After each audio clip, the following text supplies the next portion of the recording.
Et bonjour France, bah, écoutez, semaine très occupée parce que j'ai une immersion, j'ai eu 3 Français qui sont là, qui sont venus 7 jours chez moi, je viens de les poser à l'aéroport. Donc je reprends la chaîne YouTube.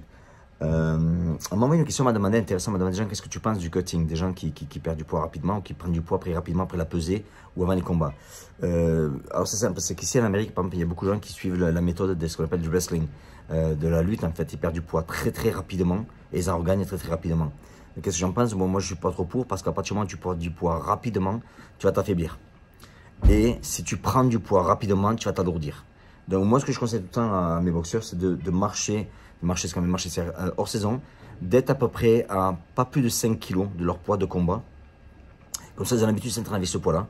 Et quand ils perdent le poids, ils vont le perdre tout doucement.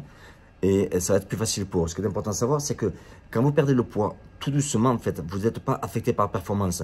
Si vous perdez du poids trop rapidement, ça va affecter votre performance. Si vous gagnez du poids, il y en a beaucoup qui vont faire la pesée la veille, ils vont arriver coupés au rasoir et le lendemain, ils ont 10-15 pounds, ça fait, je sais pas, entre 5 et 7 kilos de plus d'un coup.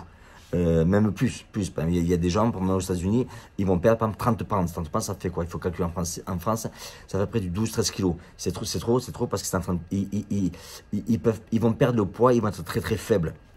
Bien sûr, après, on prend du scalpel, du Pedialyte, c'est tout ce qui va recharger, etc. Mais l'idéal, c'est de vous entraîner avec le poids. Le poids, être très près du poids de forme en fait où vous combattez. Voilà. Parce que vous avez l'habitude d'entraîner avec ce poids-là, ça fait que quand vous boxez, ben, en ayant l'habitude de boxer, vous n'êtes pas surpris. Plutôt que de perdre, vous prenez l'exemple. Vous prenez l'exemple de la boxeuse Cyborg qui est en MMA. Cyborg, elle fait des pertes de poids énormes. C'est-à-dire qu'elle va faire même de la sudation, du sauna, etc. Et elle va perdre que de l'eau. Elle est très faible. Et après, pratiquement, ils sont obligés de mettre des IV, c'est-à-dire des infiltrations, pour pouvoir simplement lui redonner tout ce qu'elle a perdu. C'est très dangereux, je le déconseille, parce qu'avant tout, boxer c'est important, mais la santé c'est aussi important. Donc un boxeur qui est faible, ou un boxeur qui est trop lourd, qui passe trop lourd parce qu'il a trop mangé, etc., mais ça va affecter sa performance, c'est garanti. Voilà, donc voilà ce que je pense par rapport à perdre du poids trop rapidement, ou en gagner trop rapidement après la pesée. Parce que je le vois ici régulièrement, et c'est vrai qu'à la pesée on le voit la veille, le mec il va être coupé au rasoir, et le lendemain quand il vient, il va être beaucoup plus gros, il va être un peu coupé quand même, mais il va être beaucoup plus gros, il a fait beaucoup de rétention d'eau, etc. Et ça va affecter sa performance, voilà.